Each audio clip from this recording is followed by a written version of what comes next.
এই supreme court বারের আইনজীবী আখি আকন্দ, তাকে আমরা সবাই চিনি, সে এখানে নিয়মিত প্র্যাকটিস করে। তার স্বামীর কথা সে পরিচয় দিচ্ছিল যে একদিনও গলা উঁচু করে তিনি কথা বলেননি।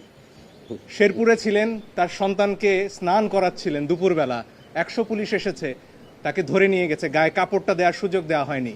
কেন নেওয়া হয়েছে জানেন? কারণ সেই আখির স্বামীর ভাই নাকি বিএনপি করেন, এবং আজকে একই কার্ড খেলা হচ্ছে যে আমার বাবা কি করলেন সেজন্য আমি দায়ী। সারা আপা, তার বাবা ডক্টর কামাল হোসেন, হ্যাঁ, তাকে নিয়েও আজকে প্রশ্ন উঠছে, এবং আমরা নাকি বিশেষ উদ্দেশ্য চরিতার্থ করতে এখানে এসেছি। লিপি আপা আরও ভালো বলবেন। সেদিন সকাল 9:15 যেদিন কালকে আমরা তো এই পিটিশন দায়ের করলাম, লিপি আপা বললেন যে বাচ্চারা তো ডাক দিয়েছে রাস্তায় নামার, এদেরকে তো আবার গুলি করবে, আমরা কি কিছু করতে পারি না? এই একটা প্রশ্ন থেকে একজন আইনজীবী হিসেবে দায়বদ্ধতা থেকে আমরা এসেছি।